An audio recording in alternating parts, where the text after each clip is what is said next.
Hi guys and girls.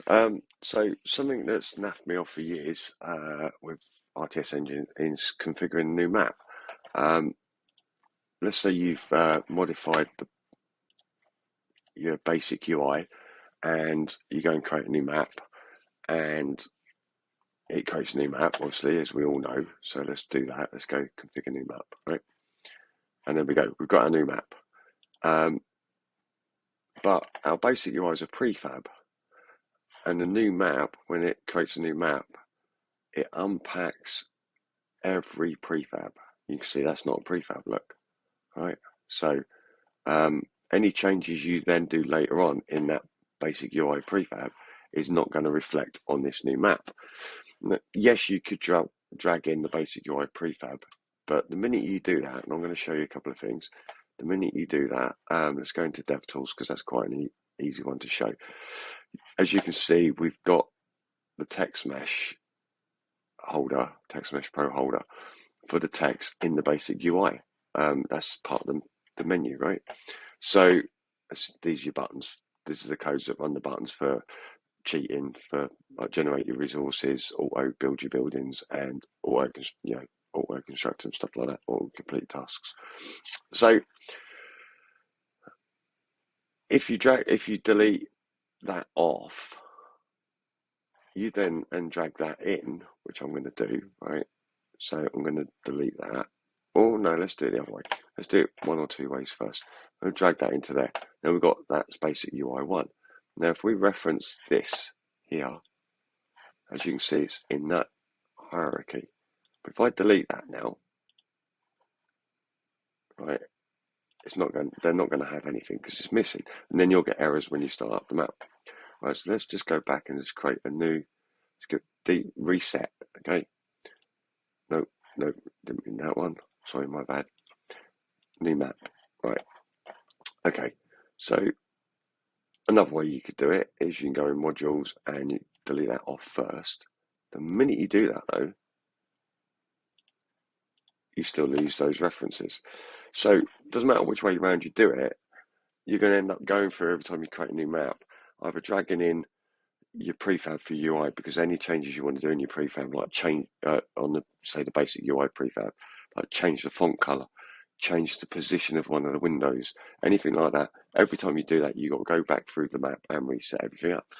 And I spent ages and ages and ages doing this on every single map and things like that, and it was naffing me off.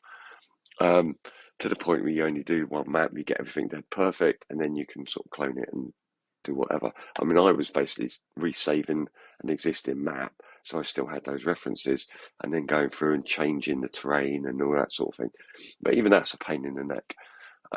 So, especially as I use Polaris low poly terrain editor generator, and it re-references the existing terrain data from the previous map. So, absolute joke.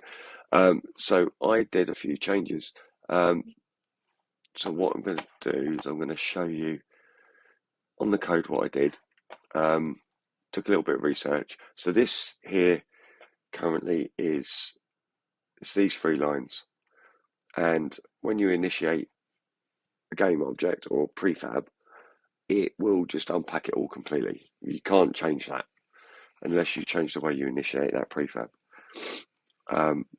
So basically what we do, so this destroys the game object, it gets out of memory, I think. No, that destroys the game object, new map, that's your top bit. I'll show you that in a minute. So I'm going to hash that out. So basically we're loading the new maps config prefab, and then what we're going through is then we're initiating it as a prefab, so not as a game object. Then we're unpacking just the root, the top one, and then we're doing it automated, so we're not asking the user, and then we're detaching the children from it, and then we're destroying the parent one. So I'm getting really croaky again, it's because I've got a stinking cold. So let's go and have a look at the new map configs prefab. Yeah. Nope. Right, That's your new maps config prefab. And as you can see in there, we've got prefabs preset, and we want to keep these prefabs, right? So what that code actually does now, same as the original code, is it will find that game object, new map configs, and it will copy that into the scene. Then it will unpack this top one, and then it will make this one the parent basically, and we'll lose that one. And that's exactly what I've done. So now we'll go back to the code there. I'll save that. So yeah, excuse me, sorry for me coughing, got a sneezing cold. So if you edit your new map configs, let's say you want to change all your map sizes, your terrain sizes, you want to change them not to be 140, you want to change all of them to be a specific size, you can do that and not have to worry about losing reference now to your basic UIs and stuff like that. So we're going to go back there. So what I'm going to do is I'm going to create a new scene just to give us a clean scene to start with. Save that. So RTSEngine, configure new map. So as before, create our new map. Now if we go down into modules, we've now got our prefabs that were set in the new configs. So now, as you can see, we still, if we open that, as you can see at the moment, our FPS handler is not available. That's not done. I've already pre-done that in the prefab. So any changes you now make, so I'll tell you what we'll do. We'll save this as a test scene. Let's save as, let's find somewhere. Assets. We'll just go into the default scenes folder and we go map 1, right? Okay, we're going to save that there. Right, and as we know, we've got no FPS on there at all. Right, there's no, sorry, wrong one. Modules, basic UI, there's no frames per second. So let's now create a new scene. We're going to do a new scene. Right, create and configure new map and file save as, same place. Oh, wrong folder. Come on. Oh, I am well lost it. Scenes. We'll call that map 2. Right. Save. Done. Right. Now we want to change our UI, don't we? So we're going to basic prefabs in there. So I want to fix this. So I'm going to fix this now. I've already pre-done a lot of this to save on the video. So boink. And then we'll go into our top outermost. We'll turn that on because we want to show frames per second.